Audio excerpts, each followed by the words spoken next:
믿습니다. 오늘 우리에게 주시는 하나님의 말씀은 마가복음 4장 35절로 41절 말씀입니다. 마가복음 4장 35절로 41절 말씀입니다. 한 절씩 교독하도록 하겠습니다. 그날 저물 때에 제자들에게 이르시되 우리가 저편으로 건너가자 하시니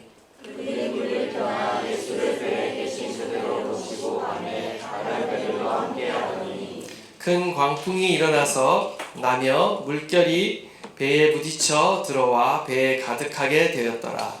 예수께서는 보물에서 배를 메고 주무시더니 제자들이 깨우며 이르되 선생님이여 우리가 죽게 된 것을 돌보지 아니하시나이까 하니 예수께서 깨어 바람을 꾸짖으시며 바다더러 이르시되 잠잠하라 고요하라 하시니 바람이 그치고 아주 잔잔하여 지더라. 이에 제자들에게 이르시되 어찌하여 이렇게 무서워하느냐 너희가 어찌 믿음이 없느냐 하시니 다 함께 읽겠습니다. 그들이 심히 두려워하여 서로 말하되 그가 누구이기에 바람과 바다도 순종하는가 하였더라. 아멘. 우리의 인생이요 마치 바다를 항해하는 배와 같습니다. 우리의 인생이요 인생의 바다를 항해하다 보면요 때론 순풍을 만나기도 하고요 형통하기도 하지만요 때로는 풍랑을 만나 배가 자초될 수 있는 그런 위기에 처하기도 합니다.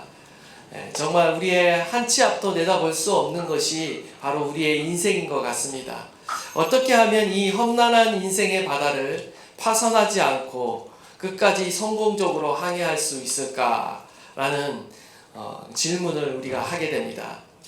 개인이든 가족이든 교회이든 어떤 공동체가 건강하다 그리고 단단한 공동체다라고 하는 것은요 바로 고난과 시련을 어떻게 통과하느냐에 따라 결정되는 것 같습니다. 고난과 시련을 통과할 때 그 공동체가 건강한 공동체인가 단단한 공동체인가가 드러나게 되는 것이죠.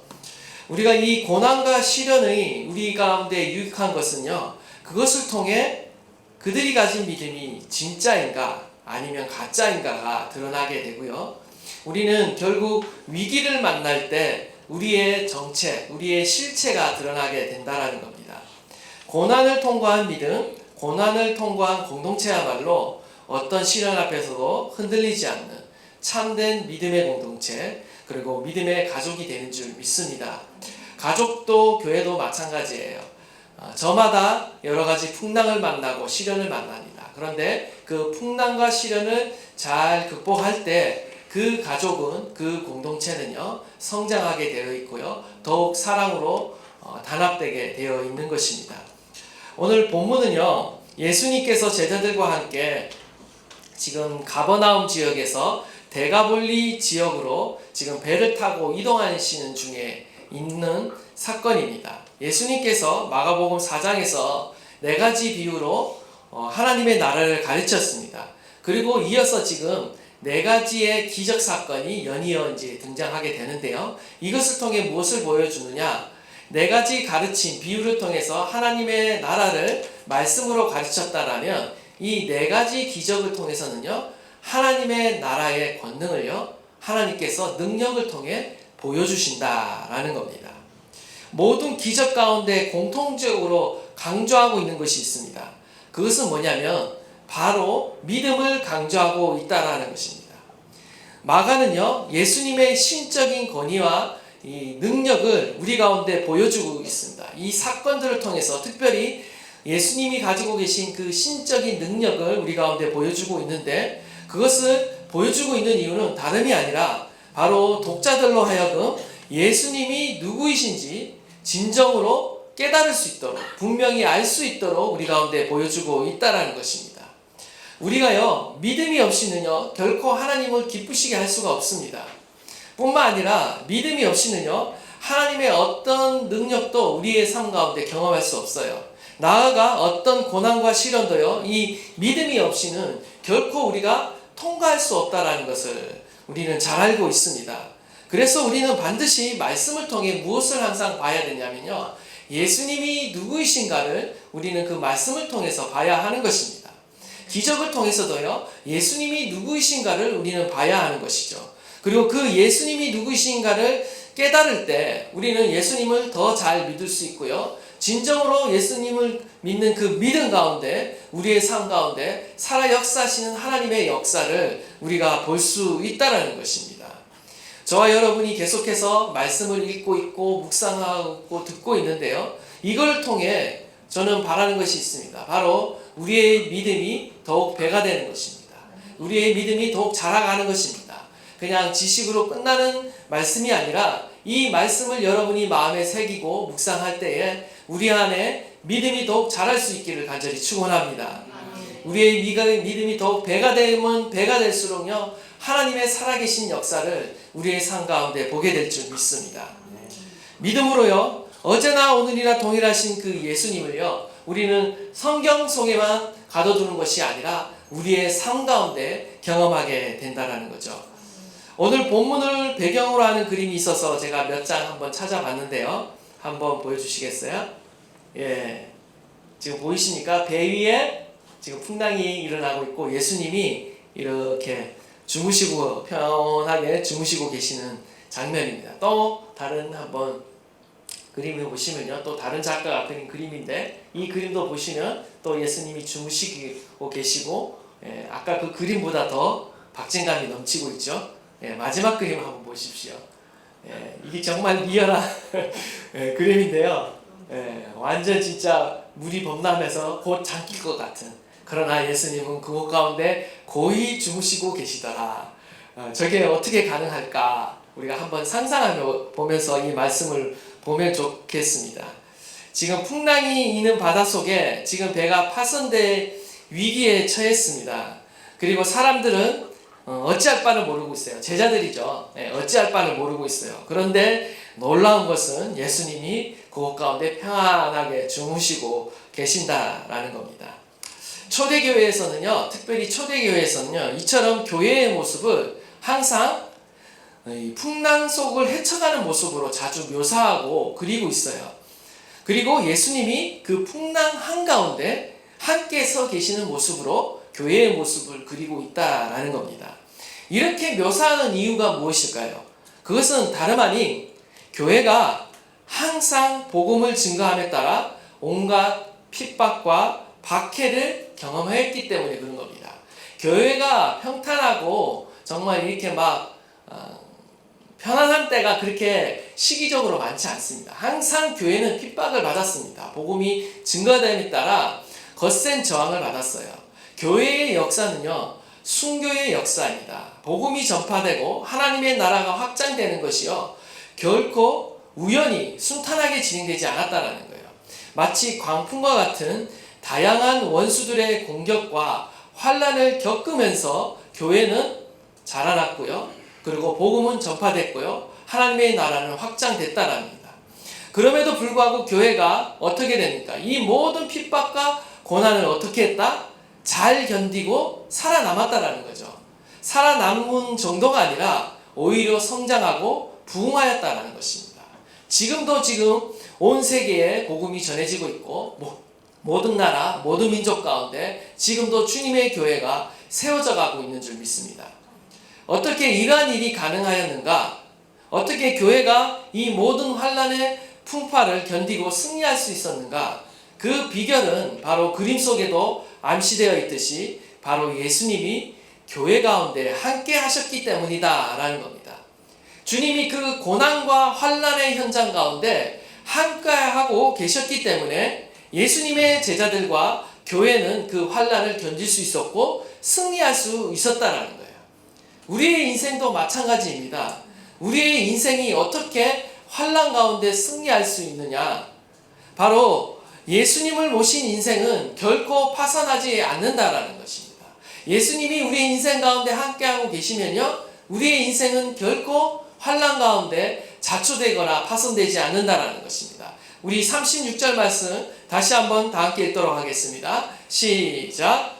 그들이 무리를 떠나 예수를 배에 계신 그대로 모시고 가매 다른 배들도 함께 하더니. 중요한 것은 제자들의 탄 배에 지금 예수님이 함께 계셨다라는 거예요. 제자들이 탄 배는요, 바로 예수님을 모신 배였습니다. 겉으로 보기에는 다른 배와 다를 것 없는 배였지만 어쩌면 주변의 배보다 더 못한 배일 수도 있습니다. 그러나 그 배의 차이점은 무엇이었나? 그 배 안에 예수님을 모시고 있었다라는 겁니다. 예수님을 모신 배는요, 그 어떤 광풍에도 안전합니다. 예수님을 주인으로 모신 인생은요, 그 어떤 고난과 시련에도 능히 이기며 승리할 수 있다라는 거예요. 예수님을 모신 가정, 예수님을 모신 교회는요, 그 어떤 풍파도 견디며 승리하게 되는 것입니다. 원하기는 저와 여러분의 인생, 그리고 저와 여러분의 가정이요, 바로 예수님께서 함께 승선하신 그 배와 같은 그러한 가정이기를 간절히 축원합니다. 주님이 우리와 함께 하시면요, 그 어떤 것도 두렵지 않은 것이죠. 중요한 것은 지금 우리와 함께하고 계시는 그 예수님을 우리가 보고 있느냐, 보지 못하느냐야. 그것이 문제예요. 우리가 그 예수님을 볼 수 있는 눈이 우리 가운데 있느냐, 아니면 우리가 그 예수님이 우리와 함께하고 계시지만 우리가 보지 못하고 있느냐라는 것이 문제라는 것이죠. 우리는 이미 예수 그리스도를 구주로 영접했을 때 우리의 마음 안에, 우리의 인생 안에 이미 예수님이 승선해 계시는 것입니다. 우리의 인생의 주인으로 우리의 인생 가운데 지금 함께 배를 타고 계신 거예요. 주님께서는요, 우리를 떠나서 굉장히 멀리서 저 하늘 높은 곳에서, 닿지 않는 그곳에서 우리를 보고 계시는 것이 아니라 우리와 함께 우리의 인생 여정을 같이 걷고 계신다라는 겁니다. 문제는 우리와 함께하고 계시는 이 예수님을 우리가 진정 믿느냐, 우리가 진정 바라보고 있느냐라는 겁니다. 우리 안에 예수님이 계시지만 그 예수님을 우리가 보지 못한다면 무슨 소용이 있겠습니까? 우리는 광풍 앞에 좌절하고 두려워할 수밖에 없는 것이죠. 37절을 보시면 큰 광풍이 일어나며 물결이 배에 부딪혀 들어와 배에 가득하게 되었다라고 말씀하고 있어요. 지금 엄청난 위기의 상황입니다. 지금 배에 물이 가득하게 찼습니다. 지금 칠흑 같은 어두운 밤에 지금 배에 물이 가득 차고 있어요. 무척이나 두려웠을 것입니다. 곧 배가 가라앉을 수 있는 그런 상황에 처한 것이죠. 아무리 물을 밖으로 퍼내도 어떻습니까? 넘쳐나는 물로 인해 지금 죽음의 공포가 우리 가운데 다가오고 있다는 거죠. 아마 우리가 이러한 상황 가운데 처하면요, 우리도 두려워할 수밖에 없을 것 같아요. 사실 제자들 중에 절대 다수는 뱃사람입니다. 갈릴리 바닷가에서 잔뼈가 굵은 사람들이에요. 그런데 어떻습니까? 그런 뱃사람들이 잔뼈가 굵은 그 제자들마저도요, 지금 한밤중에 광풍으로 인해 지금 배가 지금 물에 잠길 위기에 처하니까 어떻습니까? 아무리 뱃사람이라 할지라도 감당하기 어려운 거죠. 감당하기 어려운 시련이 있습니다. 예수님이 함께 계신다는 사실을 지금 잊을 정도로 지금 두려워 떨고 있는 것입니다. 우리가 살다 보면요, 내가 아무리 노력해도, 그리고 내가 아무리 애써봐도 어쩔 수 없는 그런 한계 상황이 닥칠 때가 있어요. 정말 나의 모든 지식을 가지고 안 될 때가 있다라는 거죠. 내 경험 가지고 안 될 때가 있습니다. 일이 풀리지가 않을 때가 있어요. 때로는 내가 가지고 있는 소유를 가지고도 안 되는 일이 있고요, 내가 가진 능력과 의지로도요, 극복되지 않은 일이 있다라는 겁니다. 두려워할 수밖에 없는 그런 한계 상황이 있다라는 거예요. 그러한 때도 우리는 무엇을 믿어야 하는가? 바로 우리와 함께 하신 하나님을 믿어야 한다는 것입니다. 이사야 41장 10절 말씀입니다. 우리 다 함께 한번 읽도록 하겠습니다. 시작. 두려워하지 말라, 내가 너와 함께함이라. 놀라지 마라, 나는 내 하나님이 됨이라. 내가 너를 굳세게 하리라. 참으로 너를 구하시리라. 참으로 나의 의로 손으로서 너를 끌리리라. 아멘. 여러분 믿으십니까? 아멘. 나와 함께 하신 하나님이 지금 우리를 붙들고 계시고 우리를 도와주시겠다고 약속해 주시기 때문에 우리가 두려워하지 말라라고 주님은 말씀하고 있는 것입니다. 정말 어떤 상황 속에서도 이 말씀을 믿는다는 거 결코 쉽지는 않은 일이에요. 그러나 우리는 믿어야 한다는 겁니다. 하나님이 우리와 함께 하신다는 것은 믿어야 될 진리라는 거예요. 변치 않는 진리라는 거예요. 예수 그리스도를 믿는 자에게는 성령 하나님이 우리와 함께 했어요. 우리는 하나님께서는 이것을 느껴라 라고 말씀하지 않았어요. 느껴라 라고 말씀하시지 않고 믿으라고 말씀하시는 겁니다. 우리는 진리를 인정해야 됩니다. 쉽지 않지만 우리는 진리를 인정해야 됩니다. 보이지 않지만 우리는 진리를 인정해야 돼요. 두려워하는 풍랑이 저마다 있을 줄 압니다. 우리의 인생 가운데 잘 풀리지 않는 일들이 저마다 있을 줄 압니다. 지금 여러분은 어떤 풍랑을 경험하고 있습니까? 아니면 경험하셨습니까? 때론 우리가 가정의 풍랑을 만나기도 하고요. 자녀의 풍랑을 만나기도 하고요. 직장의 풍랑을 만나기도 하고 사업의 풍랑을 만나기도 합니다. 때로는 재정의 풍랑과 관계의 풍랑과 때로는 건강의 풍랑을 우리가 만나기도 해요. 그 풍랑 앞에서 하나님이 나와 함께하고 계신다, 나를 사랑하신다라는 것을 믿는 거 결코 쉽지 않을 거라는 거 잘 알고 있습니다. 그러나 그럼에도 불구하고 주님은 두려워하지 말라라고 우리에게 말씀하세요. 어떻게 이러한 일이 가능합니까? 제자들은 예수님이 함께 승산하고 계셨지만 그 예수님을 보지 못하고 지금 두려워하고 있습니다. 어쩌면 이것이 우리의 현실의 모습일 수 있습니다. 이 제자들의 모습이 그냥 무작정 믿음이 없다라고 말할 게 아니라 우리의 현실의 모습이다라는 겁니다. 선생님이여, 우리가 죽게 된 것을 돌보지 아니하시나이까? 예수님이 함께하지만 지금 죽을 것 같다라는 거예요. 그래서 필요한 것이 무엇이냐? 그것은 바로 우리와 함께하시는 하나님을 볼 수 있는 그 믿음의 눈이 우리 가운데 열려야 한다는 거죠. 열왕기하 6장 14절 17절 말씀 우리 한번 다 함께 한번 봉독하도록 하겠습니다. 시작. 그날에 두려워하지 말라. 우리와 함께한 자가 그들과 함께한 자보다 많으리라 하고 기도하여 이르되 여호와여 원하건대 그의 눈을 열어서 보게 하옵소서 하니 여호와께서 그 청년의 눈을 여시매 그가 보니 불말과 불병거가 산에 가득하여 엘리사를 불렀더라. 아멘. 지금 어떤 상황입니까? 지금 아람 군대가 엘리사를 지금 죽이려고 엘리사가 살고 있는 도단성으로 쳐들어와서 그 성읍을 둘러싸고 있는 상황입니다. 이때 엘리사의 시종이 게하시가 아침 일찍 일어나서 이렇게 밖에 나가봤는데 아람의 강한 군대가 이 말과 병거를 끌고 와서 이 성읍을 완전히 둘러싸고 포위하고 있는 거예요. 그러니까 그 시종이 들어와서 엘리사에게 알리는 거죠. 그러면서 걱정하는 겁니다. 큰일 났습니다. 큰일 났습니다. 선생님, 어떻게 하면 좋습니까? 라고 이렇게 말하자 엘리사가 말하는 거죠. 두려워하지 말라. 우리와 함께한 자가 그들과 함께한 자보다 많으리라. 엘리사의 눈에는요, 자신과 함께하고 있는 그 하나님과 자신과 함께하고 있는 그 천군과 천사가 보인 겁니다. 그래서 두려워하지 않고 있다라는 거죠. 그래서 그 다음에 기도하는 겁니다.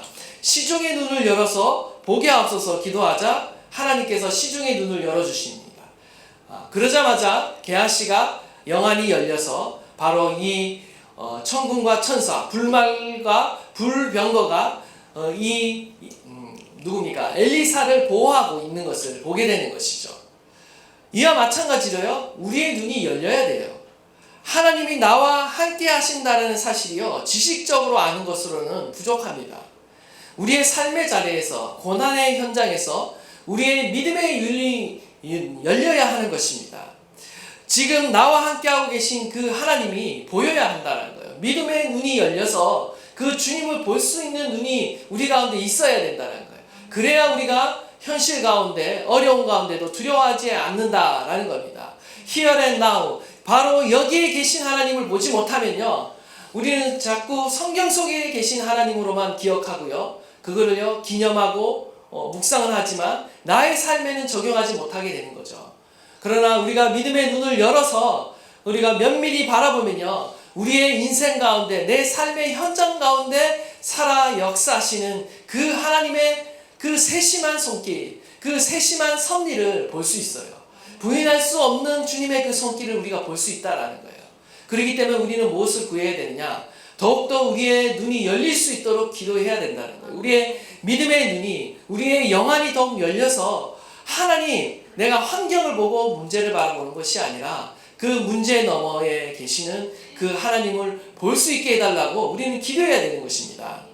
에베소서 1장 16절 17절 말씀을 보시면 너희 마음의 눈을 밝히사 그의 부르심의 소망이 무엇이며 성도 안에서 그 기업의 영광의 풍성함이 무엇이며 그의 힘의 위력으로 역사심을 따라 믿는 우리에게 베푸신 능력의 지극히 크심이 어떠한 것을 너희로 알게 하시기를 구하노라.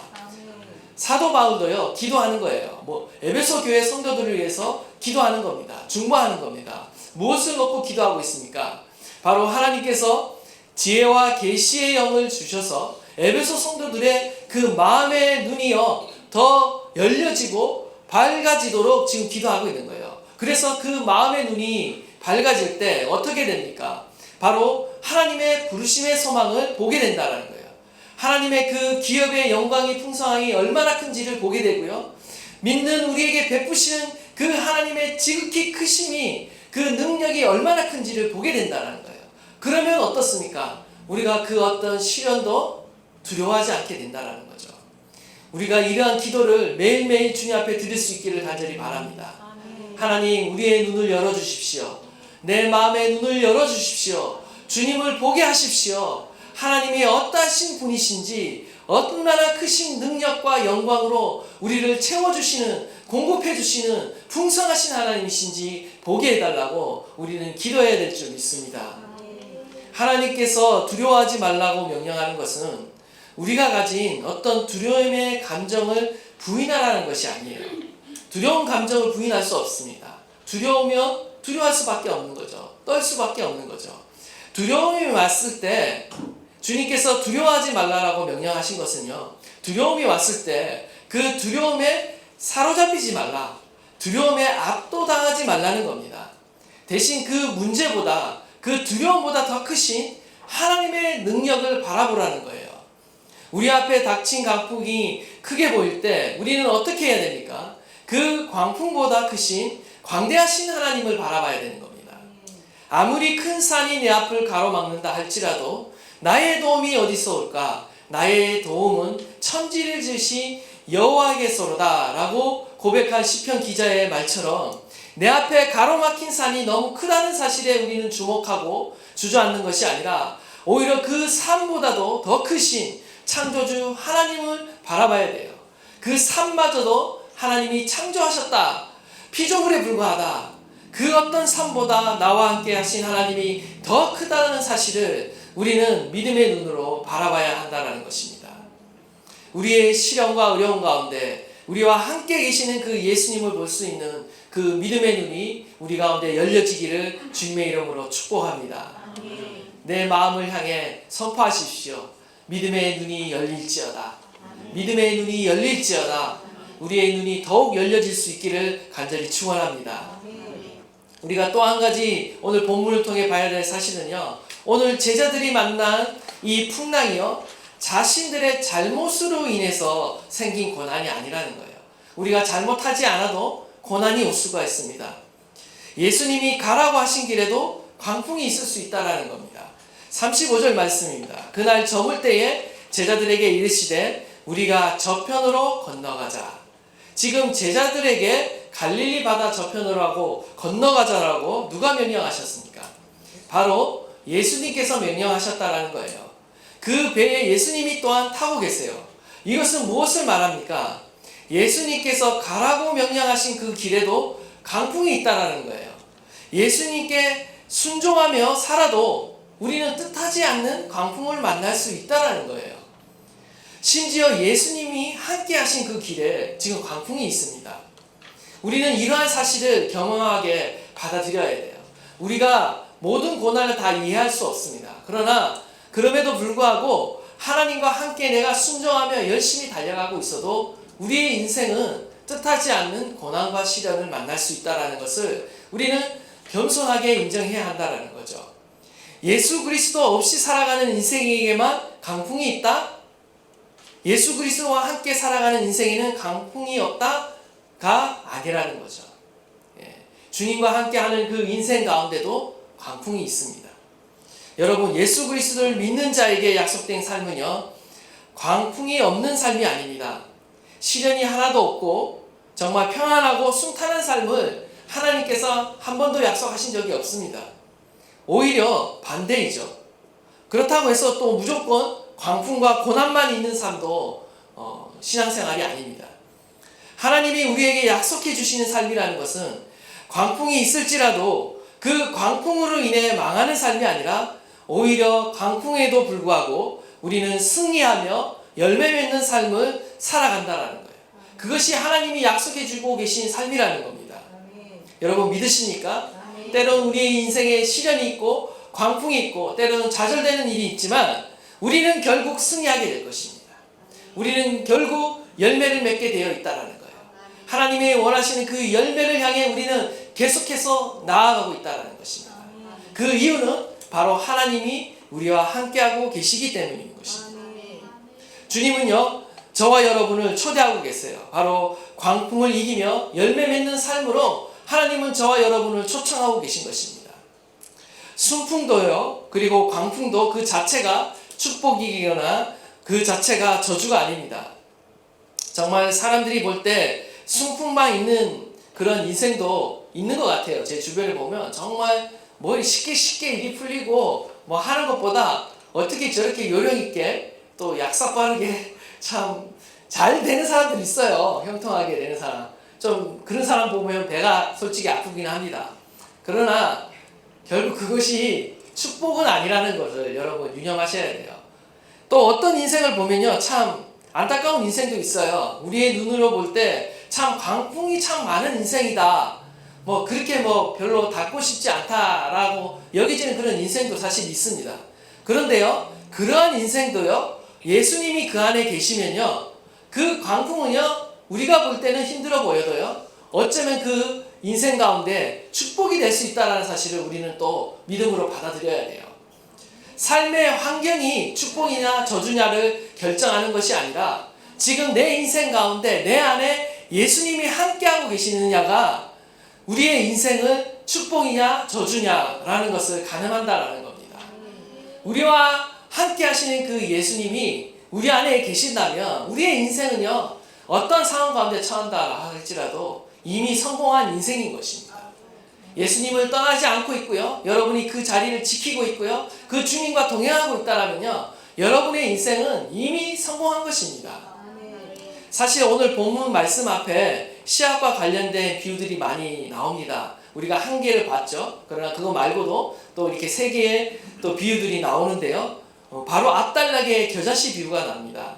중요한 것은 이 겨자씨 비유가요, 하나님의 나라가 겨자씨와 같이 작게 시작했지만 그 복음의 씨앗이 결국은 심겨져 자라서 무려 3m 이상으로 이렇게 자라게 되는데 공중의 새들이 와서 깃들였다라고 이렇게 말하고 있습니다.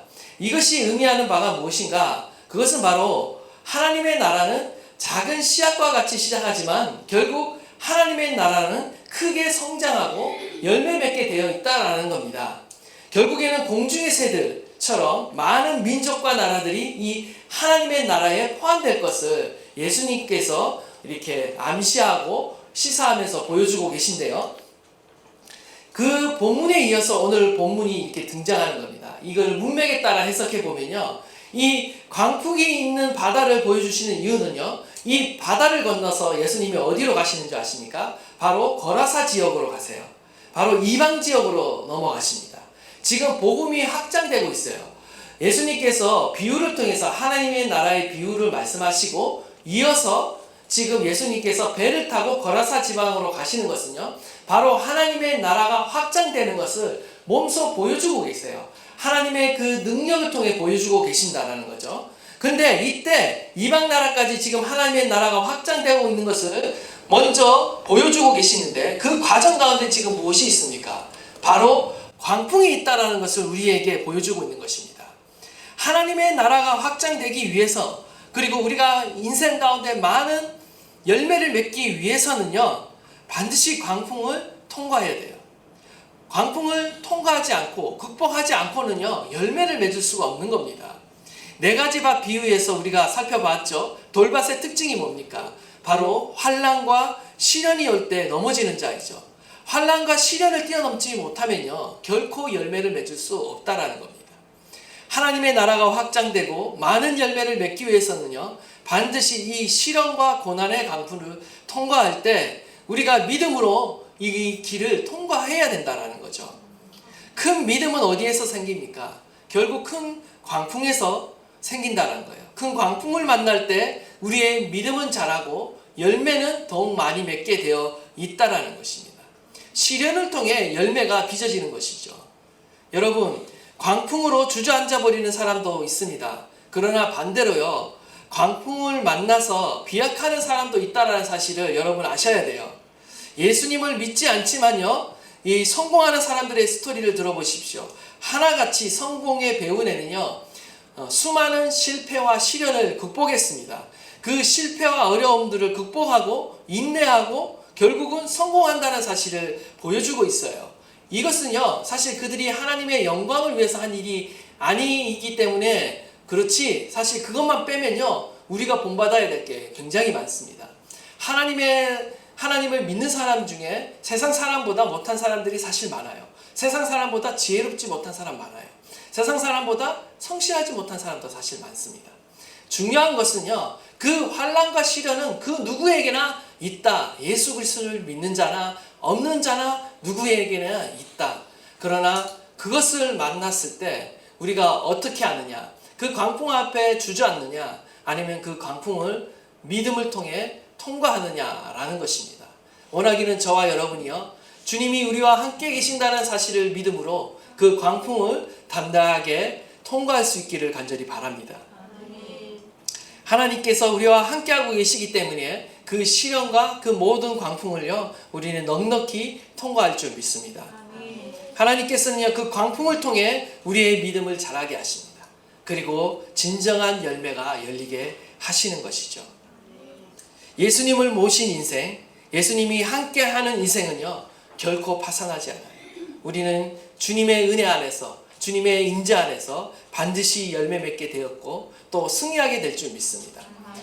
계속해서 오늘 본문 중에 우리에게 주시는 마지막 교훈은 무엇인가?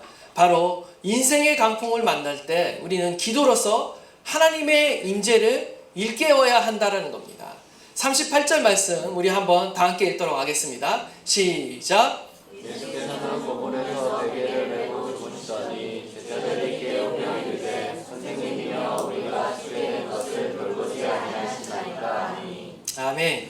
지금 제자들이 두려운 광풍 앞에서 어떻게 하고 있습니까? 예수님을 깨우고 있다라는 사실입니다. 제자들이 어떻게 외치고 있습니까? 선생님이여 우리가 죽게 된 것을 돌보지 아니하시나이까? 여러분, 혹시 우리 마음에 이런 마음이 있을 수 있습니다. 이런 부르짖음이 있을 수 있어요. 주님, 정말 죽게 된 것을, 내가 지금 이렇게 힘든 것을 왜 돌아보지 아니하십니까? 라고 우리도 하나님께 질문할 때가 있죠. 살다 보면 이러한 때가 있습니다. 하나님이 날 보호해 주지 않고 돌보시지 않는다라는 생각이 들 때가 있어요. 물론 이러한 생각들이 다 옳은 것은 아닙니다. 저도 한때는 주님이 나를 돌보시지 않는다라는 그 생각에 이렇게 크게 낙심한 적이 있었습니다. 제 청소년 시절에 여러분들도 다 겪어서 아실 것 같습니다. 평소에는 하나님 믿지 않다가 제대로 신앙생활 하지 않다가 꼭 이 시험 때만 되면 하나님을 찾는데 여지없이 뜻한 대로 되지가 않죠. 그때 이제 하나님을 원망하게 됩니다. 하나님을 찾지도 않다가 왜 그때는 하나님 날 도와주시지 않는지, 왜 나에게는 솔로몬과 같은 지혜를 주시지 않는지 이렇게 원망할 때가 있는데요. 그것뿐만 아니죠. 우리의 인생을 보면요, 참 재미있습니다. 우리가 평소에 주님을 찾지 않고 믿지 않다가요, 꼭 고난이 오면요, 누구를 원망하냐면 하나님을 원망을 합니다. 하나님이 날 도와주시지 않아서, 하나님이 살아계신다면 나에게 이룰 수 있는가? 근데 우리가 정말 냉철하게 우리 자신을 돌아보면, 내가 하나님께 어떻게 했는가를 돌아보면 정말 이런 말이, 이런 고백이 부끄러울 수가 있습니다. 근데 그렇다 할지라도요, 중요한 것은요, 하나님이 우리를 사랑하시고 우리와 함께 하신다라는 그 사실을요, 우리가 믿어야 되고 깨달아야 한다는데 문제가 있죠. 오늘 풍랑을 만난 제자들은요, 지금 주님을 깨우고 있는데 이것이 믿음으로 깨우는 것이 아닙니다. 지금 하나님을 원망함으로 깨우고 있다라는 거죠. 지금 하나님을 믿음으로 깨우는 것이 아니라 지금 죽게 되었으니까 두려워서 하나님이 왜 날 보호해 주시지 않느냐, 원망함으로 깨우고 있다라는 것입니다. 어쨌든 예수님은요, 지금 믿음으로 깨우지 않은 이러한 것들을 꾸짖기는 하시지만 결국에는 이 제자들을 살려주시는 모습을 보게 됩니다. 사실 고난 가운데 하나님이 침묵하신다고 느낄 때, 잠잠하고 계신다라고 느낄 때 우리의 믿음은 더욱 흔들리게 되어 있습니다.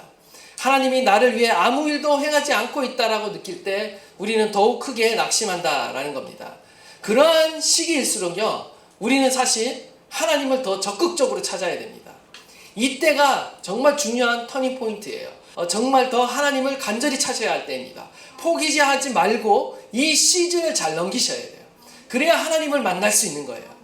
오늘 풍랑을 만난 제자는요, 다급해서 예수님을 깨웠습니다. 사실 믿음으로 깨운 것이 아니라고 그랬죠. 어쨌든 그들은 이 죽음의 위기 앞에서 절박하게 예수님을 향해 부르짖고 있어요. 우리는 제자들이 취한 이 행동을요, 기도라고 볼 수가 있습니다. 결국 우리가 공경 가운데 취할 수 있는 최선의 행동은요, 하나님을 찾는 것입니다. 하나님께 기도하는 거예요. 물론 불신 가운데 주님께 부르짖는 것이 아니라 바로 믿음 가운데 우리는 주님을 찾고 기도해야 된다는 거죠. 기도란 무엇입니까? 기도란 우리가 안고 씨름하는 그 문제 속으로 하나님께서 개입해 달라고 요청하는 겁니다. 결국 우리가 기도할 때 어떤 일이 일어납니까? 기도할 때 하나님께서 우리의 문제 가운데 개입하신다라는 거죠. 우리의 삶에 하나님의 임재가 회복됩니다. 하나님의 임재가 우리의 삶 가운데 나타나기 시작해요. 하나님의 임재가 나타나면요, 하나님께서 말씀으로 우리의 삶을 다스리기 시작하는 겁니다. 하나님께서 말씀 하나로 천지를 창조하셨을 뿐만 아니라 말씀 하나로 우리의 인생의 모든 풍랑을 잠잠하게 하실 수 있는 분이십니다. 하나님의 임재가 나타나면요, 하나님의 말씀이 더 이상 그냥 문자적인 죽은 문자가 아니라 살아 역사하신다는 것을 여러분은 보게 될 것입니다. 시편 50편 15절 말씀, 그리고 시편 107편 19절 20절 말씀, 우리 한번 다 함께 큰 목소리로 봉독하도록 하겠습니다. 시작. 하나님의 나를 부르라. 내가 너를 건지리니 내가 바다를 영원하게 하리로다. 이에 그들이 그들의 고통 때문에 여호와께 부르짖으매 그가 그들의 고통에서 그들을 구원하시되 그가 그의 말씀을 보내어 그들을 고치시고 위험한 지경에서 건지시는도다. 아멘. 하나님께서 어떻게 우리를 건지십니까? 말씀으로 우리를 건지신다라고 말씀해요. 말씀을 보내어 우리를 구원하십니다. 우리가 기도하면요, 하나님께서 말씀을 우리 가운데 주셔요. 예전에는 그냥 지나가던 말씀인데 반드시 하나님이 우리 가운데 약속의 말씀을 주십니다. 그 말씀으로 우리의 인생을 고치시고요, 그 말씀으로 우리 가운데 평강을 주시고요, 그 말씀을 통해 우리의 삶을 변화시키는 겁니다. 우리가 기도하면요, 사실 하나님은 졸지도 주무시지도 않으시잖아요. 근데 하나님은 언제나 우리와 함께 하고 계세요. 문제는 뭐냐? 하나님께 문제가 있는 것이 아니라 우리에게 문제가 있어요. 우리의 영이 잠들어 있다라는 거예요. 우리의 눈이 어두워져 있다라는 거예요. 우리와 함께 하시는 그 하나님을 지금 우리가 보지 못하고 있다라는 데 문제가 있어요. 그런데 우리가 기도하면 어떻게 됩니까? 사실 하나님을 깨우는 것이 아니에요. 반대로 잠자던 우리의 영을 깨우는 겁니다. 우리가 하나님을 찾기 시작하면요, 우리의 영이 깨어나는 거예요. 우리의 영이 깨어나면 어떻게 됩니까? 그때부터 하나님의 임재를 자각하기 시작하는 거예요. 그때부터 하나님의 임재를 우리가 느끼기 시작하는 거예요. 전에는 눈에 보이지 않고 느껴지지 않았지만 하나님이 갑자기 보이기 시작하고 느껴지기 시작하고 하나님의 임재를 의식하기 시작하는 겁니다. 우리의 영이 깨어나면 깨어날수록요, 하나님의 임재를 더 분명하게 인식하게 되고요, 하나님의 음성이 들리기 시작하는 거예요. 하나님의 말씀이요, 살아있기 시작해요. 살아 역사하기 시작해요. 막 움직이기 시작해요. 그것을 우리가 경험한다라는 것이죠. 이러한 하나님의 임재가 우리 가운데 깨어나기를 간절히 축원합니다. 저와 여러분이 기도로 깨어날 때, 하나님으로 정말 기도로 깨울 때 우리 가운데 하나님의 임재가 나타나게 될 것입니다. 39절에서 41절 말씀입니다. 우리 다 함께 또 읽도록 하겠습니다. 시작. 예수께서 깨어 바람을 부르시며 바다로 이르시되 잠잠하라 고요하라 하시니 바람이 그치고 아주 잔잔하여지더라. 이에 제자들에게 이르시되 어찌하여 이렇게 무서워하느냐 너희가 어찌 믿음이 없느냐 하시니 그들이 심히 두려워하여 서로 말하되 그가 누구이기에 바람과 바다도 순종하는가 하였더라. 아멘. 예수님이 일어나셔서 하나님의 임재와 권능을 드러내시죠. 보시면 잠에서 깨어난 예수님이 풍랑을 꾸짖으십니다.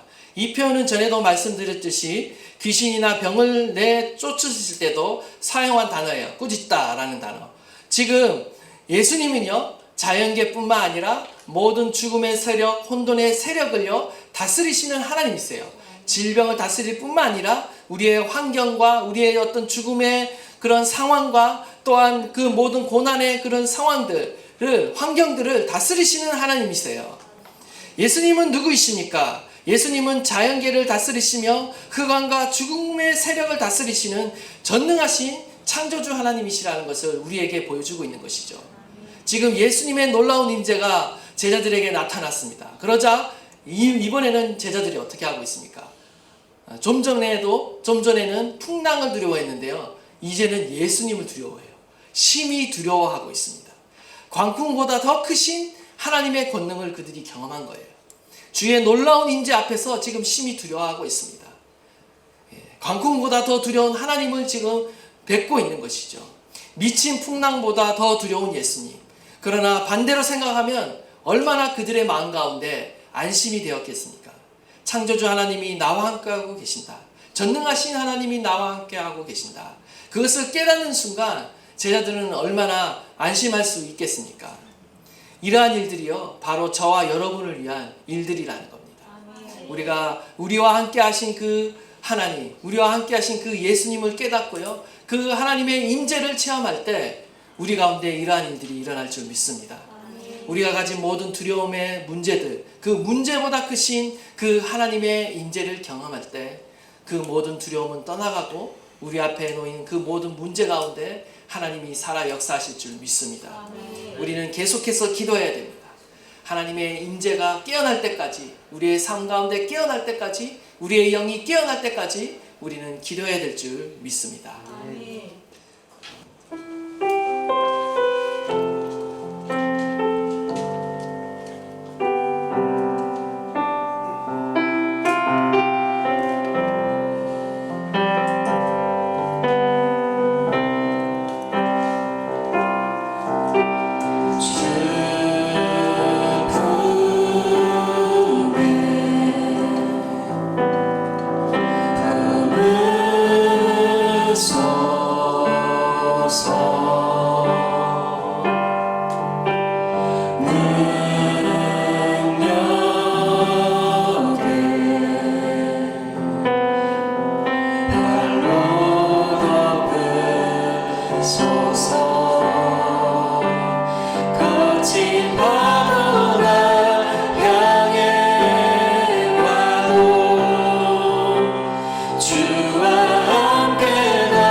거친 파도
인생 가운데 계시고 우리의 가정 가운데 계시기 때문에 우리의 인생은, 우리의 가정은 결코 파산하지 않습니다. 중요한 것은 함께 하시는 이 하나님을 우리가 볼 수 있어야 되겠습니다. 볼 수 있는 그 믿음의 눈이 우리 가운데 있어야 되겠습니다. 때로는 예수님이 가라고 하신 그 길에도 하나님 시련이 있고 광풍이 있을 수 있습니다.